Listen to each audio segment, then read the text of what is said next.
Ladies and gentlemen, welcome back to the podcast. Ben and I are joined with two special guests, two familiar faces. If you live in the River Forest Oak Park area, Timothy Beatson and Amani Ash, welcome to the show. We're glad to have you. Thank you for having me, Brad. Thank you for having me. No problem. Going to start off with fantasy. We brought them on because they are both in Ben and I's fantasy league. Going to talk records, boomer bust players, projections, just overall fantasy topics. I don't know how to describe it. We're going to start with Tim. Tim's team is currently in second place, the highest ranked team out of us four. Barely. I'm in third. Ben Newhunter is in fifth, and Amani's in fourth. So we round out the second through five spots. Tim's team consists of – well, Tim, I'll let you explain it. Okay, so at quarterback, I got the number one quarterback in the whole league, Aaron Rodgers. I'd say Number three, two? but Okay. Wide receiver number one, we got Devontae Adams. Wide receiver number two, kind of in the middle between like Robbie Anderson and like Adam Thielen. Well, basically one of them is my flex, though. It doesn't really Tim, matter. how do you feel about Thielen having points this week? It kind of sucks. Well, I made a bad decision. I should have started Cooper Kupp with 21 targets. So. Cooper Kupp had 21 targets. Oh my god! Holy cow! Yeah. And Jared Goff played terrible. Robert Woods still had like 28 points, right? Yeah, and Cooper Kupp had 22. Yeah, Jared Goff had like a terrible. Cooper Kupp had 11 targets. Stat correction. Oh, He had 11 CNN, catches. I'll correct you. He had 11 catches, 21 targets. 21 targets. That is that's nuts. absurd. Tim is right. I missed off. Robert Woods had 8. He's still. Tim and Gio Bernard on your bench had 22. That's kind of crazy to me. I don't know how he's. Michael Thomas target line. But then on my running backs, I'm kind of weak. With That's a major Zeke, understatement. and I guess now it's Bro, Philip Lindsay, the Philip back Lindsay. Running back Zeke is the biggest bust. Like, what is going on? Ever since I traded him. Talk about Chris's crazy team, and Tim, while you were talking about your running backs, you said clown emoji. Yeah, because they suck. Tim, your bench though. I Not beat that good. Chris by like 60 points last week, so 16 or 60. No, you beat him by like 100. 6D. Holy cow! No, Tim won by like you won Something by like 90. I'm I- going back. I played that Chris. high? No, I didn't do it. Tim won the game 167-78. Holy cow! That's Won by 90 points. 91 points. And 91.08. then Exactly. it's Travis Kelce, best one out there. Yeah. That's not even With debatable. George Kittle out too. Tim, you think Zeke is going to pick up his production or still just suck? I think it'll be slowly but surely he'll get back to his normal self. With Andy Dalton Might coming, take a little. I like the shots more. Well, even against He was best with Dak, let's be honest. Zeke Yeah. and Dak combo, that was nuts. Dak was doing amazing, like in the passing game. They didn't have to focus only on Zeke. Now they have Ben DiNucci. He's not a threat at all. Ben DiNucci. Yeah. I did see if Andy Dalton doesn't play next week, what's his name got way more targets. Michael Gallup. Yeah, Michael Gallup got a lot more targets with Yeah. him. And he's All still, right, Lonnie. still Monty, you're up. Let's talk All about right, YouTube. so I have Deshaun Watson to my QB. He's on bye right now. Then I got DeAndre Hopkins at wide receiver 1, the best receiver in the league. Then my wide receiver 2 is Calvin Ridley. Then my running He's back, hurt. he's playing. I think he's going to play in week 9. And then, I'm saying like I had a whole bunch of guys. They're out of playoff odds. They're tanking. Who are? What'd you say? The Falcons are tanking, are they not? No, No, I don't think so. they won last week. I understand week. that, but like they're not going to be in the playoffs, and they want Yeah, a top 5 and 10 pick. I think they're much better than their record. That's a team that could easily be like above 500 this year. I disagree. They should have beat the Cowboys. Brad, are you serious? They should have beat No. the They Cowboys should be in the Cowboys and the Bears. and the Bears And the Lions. and the Lions. Yeah, they should have 3 more wins than they do. I get that. Then they're 5-4 in a bad division against bad teams. No, then they're 5-2. Then their defense right now, terrible. Sure, they have injuries, but hey, That's one of the things that makes Calvin Lee and Julio so good. They're always Yeah. getting beaten by so much with garbage time points, which is how productive their offense has to be. Yeah, Then that's true. Then I got I wouldn't say running back 1 or running back 2. I feel like they're so similar. I guess because of how well I think Josh Jacobs did this week, he'd be my running back 1. He had like 130 rushing yards on no touchdowns. And then Chris Carson, I guess technically my running back 2. He's been hurt. He's kind of injury prone. I hope he comes back. And then I got Jonnu Smith, and it's either Jonnu Smith or Tyler Higbee. They've both been kind of terrible as of late. I've been starting Jonnu. I got him off the waiver wire. I've been starting him recently, but I don't know. Then I got 1.9 and 4.9. yeah, he's been doing really bad. 8 targets in 3 games. But then my other guys like Tyler Higbee, and he's been sucking too. I traded Jared Cook off my bench at 16 this week. I don't know. I never really liked tight ends. I've always picked them up every year. Yeah, they're important though. Yeah. If your tight end's giving you 5, Yeah. Like Travis Kelce dropping 20 points a game is just yeah, Yeah. Mark Andrews last year for me was like the reason why I made the finals of our league. Like just hands down, he was so good. And then I got Will Ford at my flex, so I have Deshaun and Will Ford that duo. Solid. That's solid. Although 2 weeks in a row, your team has done pretty terrible. I'm not gonna lie. I mean, I had to start. Let's see, 1, 2, 3. I had to start 4 guys because of buys and injuries. He did. It was unlucky. He did manage to get 105. Script decent outing, even though that's terrible for me. It's okay. 105 with a QB, they got 6 points. Brett's team got a total of 178. Most in the league by a total of 7 points. I don't think Dalvin Yeah. Cook's scoring 4 My 2 touchdowns. best players. Have Dalvin Mahomes. Cook had 4 touchdowns, Brad. That's I never going understand to that. happen again. Amani, let me talk for a second. My team will move to better. Their defense had 20. And Yeah. I benched them. No, you started the Eagles. Yeah. What am I saying? No. I thought you were talking about the Colts. Okay. Josh Allen will no longer be my quarterback. I made a trade. It was Josh Allen, James Conner, and Jamison Crowder. Drop your thoughts in the comments for Pat Mahomes. I gave away basically all my depth. James Conner would not have started. CMC is coming back for me. Jamison Crowder is behind Allen Robinson, Scary Terry, and Keenan Allen.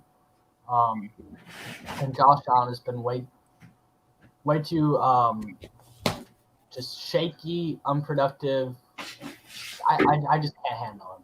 I've had enough of him. So my new starting lineup, once this trade is finalized, is Pat Mahomes, Keenan Allen, Scary Terry, Derrick Henry, Dalvin Cook, Noah Fant, Christian McCaffrey, Daniel Carlson. I think he's the 2nd or 3rd kicker in the league, maybe Brad, 1st. And Indianapolis defense. Brad, what happened to A-Rob being amazing? You were talking to you earlier. You were talking about how good he was. He's not even starting for you. He's not starting. My team's just that good.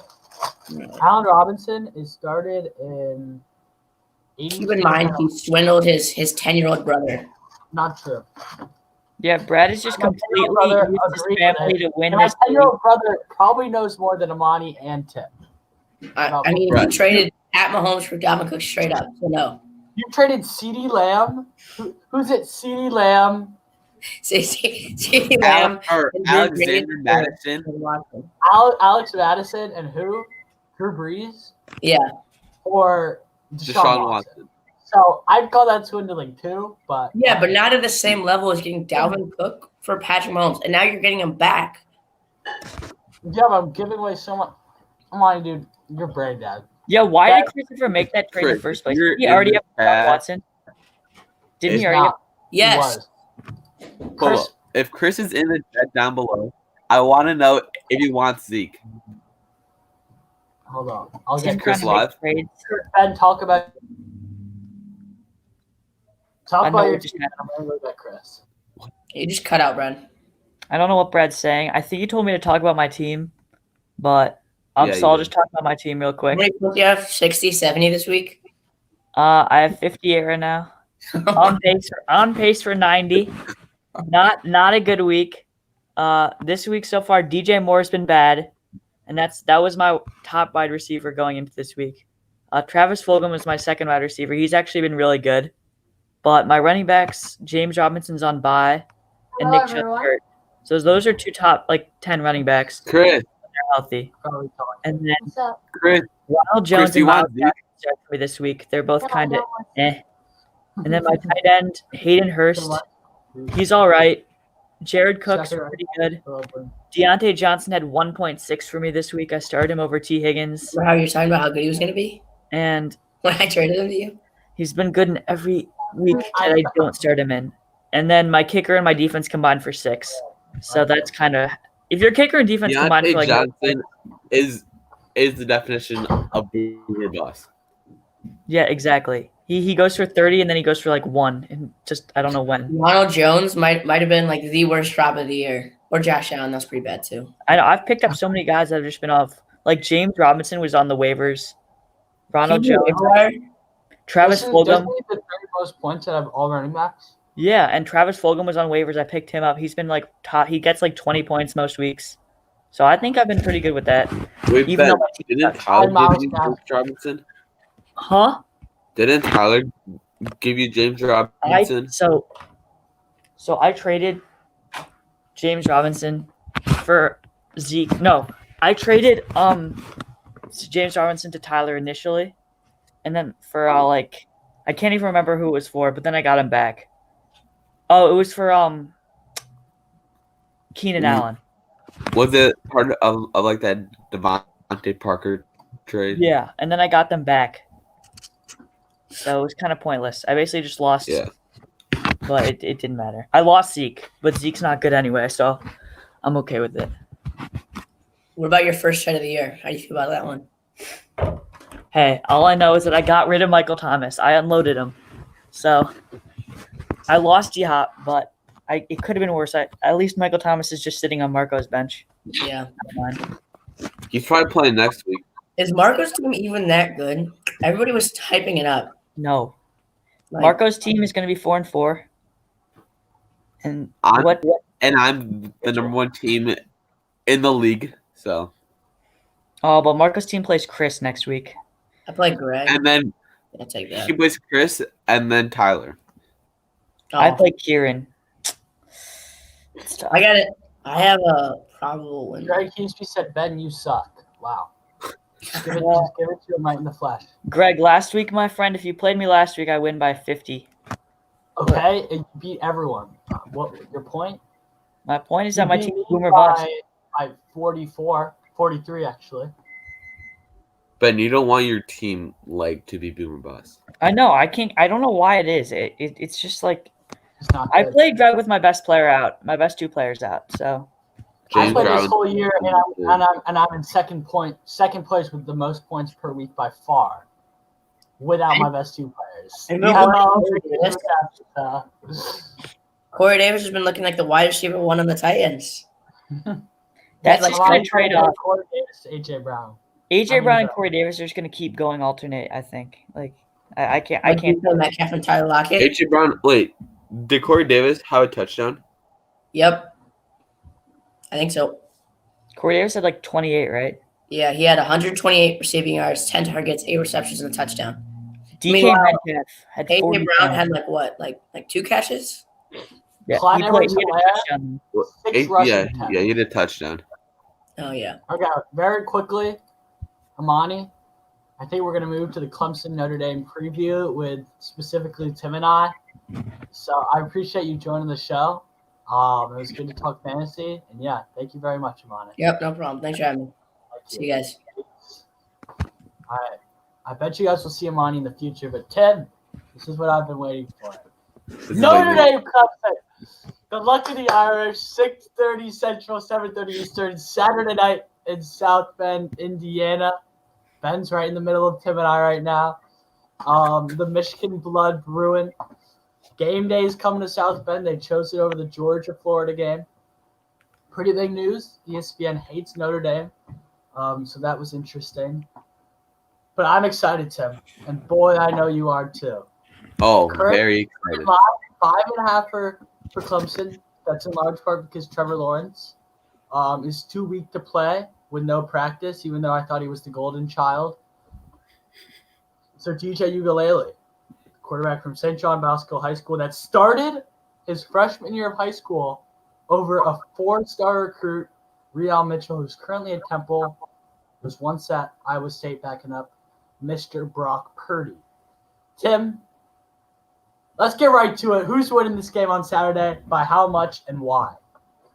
Okay, so I got ND winning this game. I think their defense will come out stronger than ever, and ND will win 27-21. Wow. 27-21. That's nuts. And so very quickly, Seth Wildler, ESPN analytics guru, said an early look at the playoff leverage for Clemson Notre Dame, according to the All-State playoff predictor. The Fighting Irish and Tigers would basically have the same chance at a playoff bid if Notre Dame wins. Wow. So even if Notre Dame has no losses and Clemson has one, I saw that, they still think there's even shot for Clemson to make it. Which I don't know if I agree. It's a little disrespectful. Thank you, Ben. I appreciate it. You know what else is disrespectful? Michigan State beating Michigan in Ann Arbor. What happened there, Ben? But first, Ben, I'll give you a second to think about that. I want to give my thoughts from the heart. I'm going to pull up something I retweeted on Twitter, and I've thought a lot about. Tim Barrett, an acclaimed Notre Dame fan, his 21K followers, an icon, went to Notre Dame, but was an SID at Clemson. I actually saw him in some Clemson vlogs. Clemson University has some football vlogs they did. He said in 1988, number 1 ranked Miami came to Notre Dame with a 36-game regular season winning streak. ND won 31-30. On the 2-point conversion, Andre Brown caught the touchdown. I don't know if you remember that. I actually watched 20 minutes of that on my car ride home from morning swim practice today. It gave me the chills. It was the Catholics versus convicts. An ND defensive back swatted it down. Jimmy Johnson went for 2, lost the game because of it. This Saturday, the number 1 ranked Clemson comes to Notre Dame with a 36-game winning streak. You know who had the same thing? Miami in 1988, 36-game winning streak, back off a national title under Jimmy Johnson. Regular season. Saturday's game at Notre Dame will be just the second Clemson regular season game to be on NBC. The other game was against NC State in 1958. The broadcasters for that game, Lindsey Nelson and Red Grange.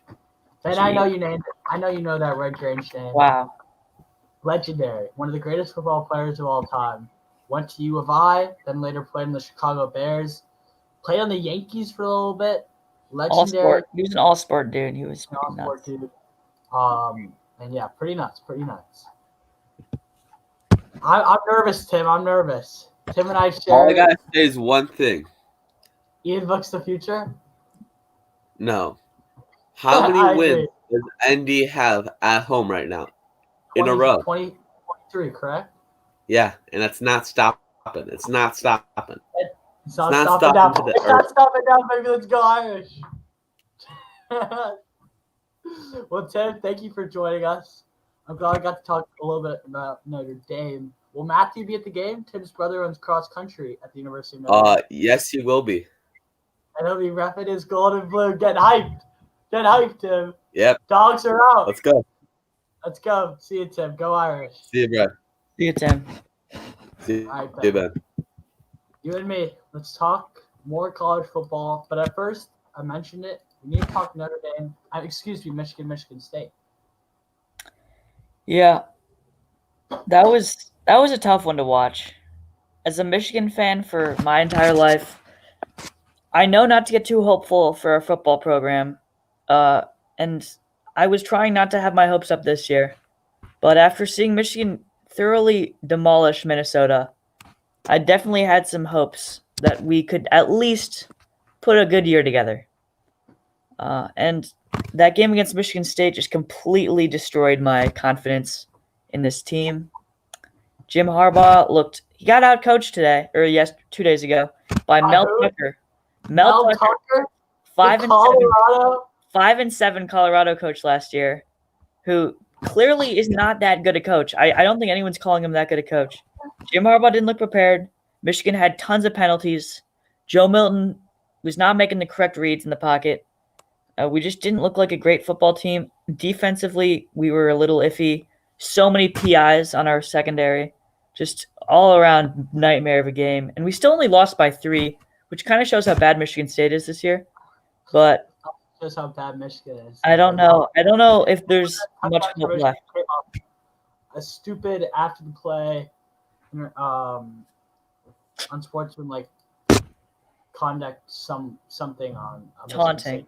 Taunting, yes, that's the word I was looking for. This weekend, we have a great game on Friday night. BYU taking on Boise State and Albertson Stadium, the iconic blue turf in Boise, Idaho. BYU only opens as a 3-point favorite, Ben. That's going to be a good game on Friday night. Yeah, BYU 9th in the nation, are they? Are they 9th in the nation? They are 9th in the nation. You are correct. That seems a little high to me, but I think that'll be a good game. Both teams constantly pretty good. I think if you think about teams that are not in Power 5 conferences, you think of Boise State and you think of BYU some years. So that should be a fun game. Should be a fun game. Zach Wilson very overrated in my mind. NC State, Miami also taking place. I think that's a win. For the convicts, Michigan, Indiana. Michigan opens as a 3-point favorite. I don't buy that. I said early in the year Indiana would win this game live on the show, and I am sticking to that. Indiana wins. SMU Temple, SMU by 14. Not really sure. But Ben, what do you think? SMU this year has been kind of boom or bust. They've won every game, but they've been involved in a lot of close games with relatively weak competition. I'd go Temple there, not to win, to cover. Pac-12 open up this weekend. USC, Arizona State. One of the highlights. I think that's the best game. That game should have been Saturday Night Football, in my opinion. I think USC wins this, but I think it's close. I think this is actually a very good 11 a.m. Fox game from LA. The 90210, you can say. Yeah. West Virginia, Texas by 7. Ben? I called the Texas win over Oklahoma State.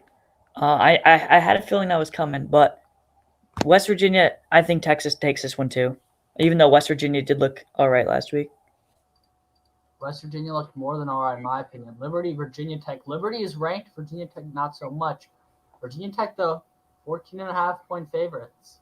Yeah, Liberty's ranked. I like Liberty, one of the most conservative schools in the country, something Ben does not agree with. Sorry, Ben, I'm getting political here. Liberty or makes it close at least. Do you think? I think they're ranked because they're undefeated. They haven't played anyone. I wouldn't be shocked if Virginia Tech just kind of took it to them. But we'll see. We'll see.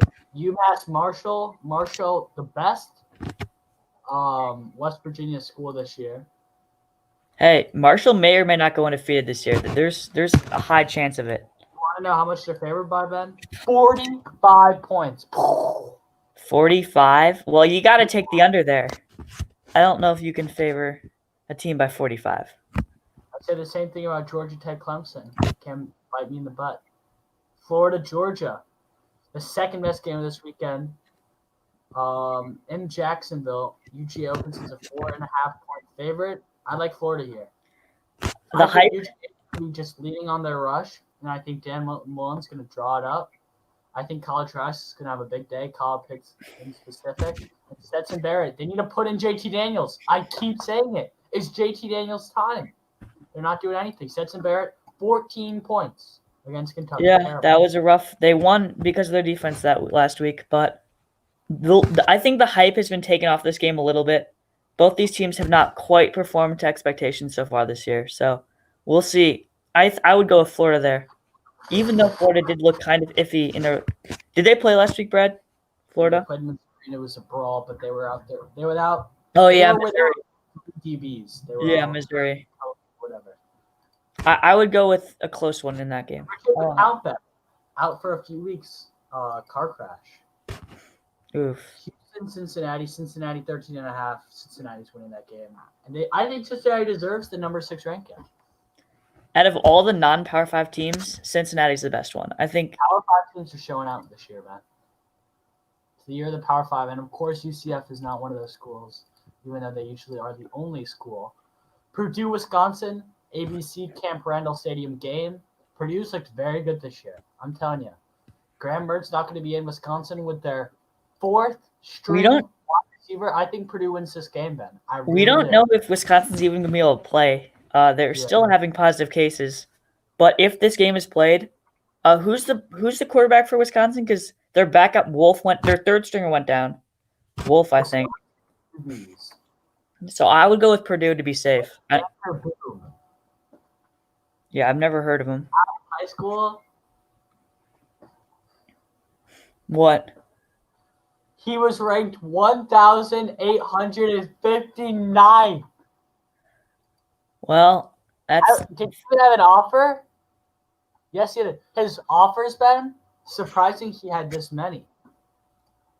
North Dakota State, Northern Iowa, Eastern Michigan, Illinois State, and Wisconsin. Of course you go to Wisconsin. They're Wisconsin, but. Hey, North Dakota State, that's a powerhouse. That's kind of shocking. Rondo Moore, if he plays, though, I like. David Bell, though. Purdue has 2 really good wide receivers, just really good. So. Both top 2 or 3 round pick guys, in my opinion. Rondo Moore is from Louisville. Also from Indiana. I saw it somewhere. I'm curious. Did Notre Dame recruit him? Of course they didn't. No, they didn't. Of course. They probably would have got him. Kansas, Oklahoma. Oklahoma opens as a 38-point favorite. Nothing new there. Les Miles. This is just not his year. Oklahoma. Kansas not winning a game this year. I don't think so. The winnable game everyone thought on their schedule was Coastal Carolina. And Coastal Carolina is ranked 15th in the country. Yeah. So. Oklahoma State, Kansas State. Oklahoma State by 11. I don't know. The Big 12's all over the place. Texas A&M, South Carolina. Texas A&M by 7.5. I agree. I'd take Texas A&M there. South Carolina is not a good team this year. I'm sorry. Baylor, Iowa State. Iowa State by 13.5. Big 12 can't read it. Brock Purdy, I think he's overrated. I think the Big 12 this year as a whole is kind of not great. I'm sorry to say that. But there's been a lot of good games in the Big 12. I would just take if anything's over like a touchdown and a half, I would go the under.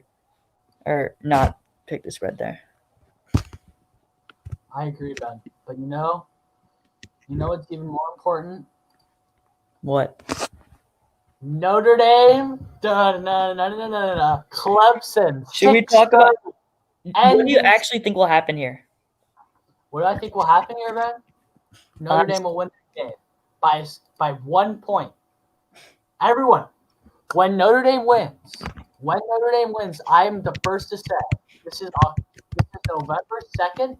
Notre Dame is going to win by 1 point against Clemson, and it's going to be because of the defense. Their defense is pretty strong this year. I will say that. You heard it here first, everyone. You heard it here first. And I'm honestly going to think Notre Dame's going to win that one too. You know why?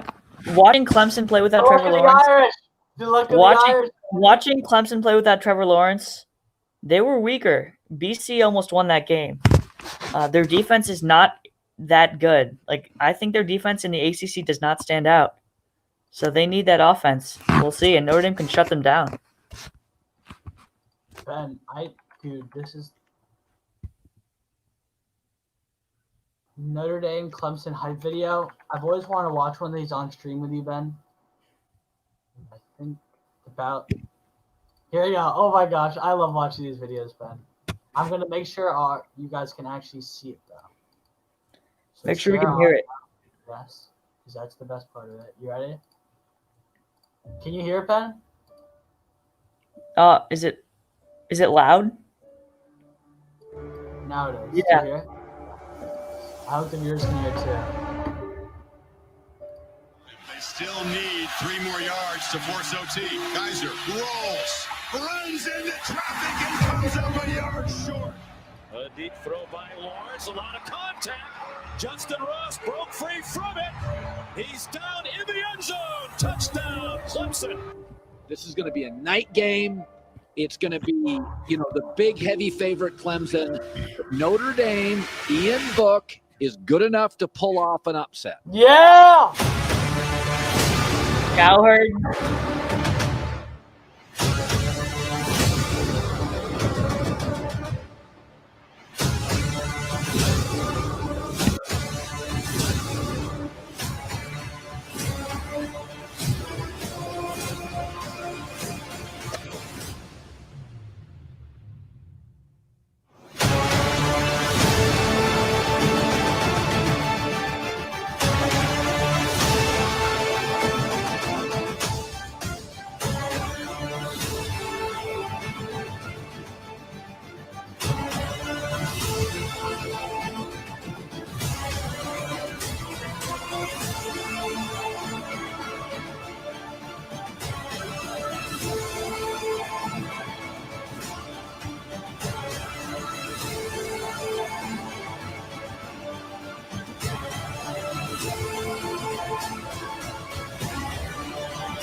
They're a team that people anticipated would give Clemson a fight or a run for their money in the ACC. Not the coward. Not the coward, man. When the coward says they're giving Clemson a run for their money, Notre Dame's gonna give them a run for their money. I'm not gonna lie. Notre Dame's highlights do not compare, but we have also played less games.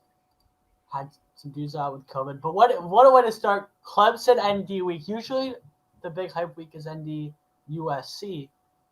Not this year, Ben. Not this year. We'll see Clemson what ND. happens. And then the last, Rutgers, Ohio State will blow them out. But Stanford, Oregon by 11.5. That will be the ABC game. Doubt anyone watches that. Everyone wants to see the Notre Dame Fighting Irish versus the Clemson Tigers.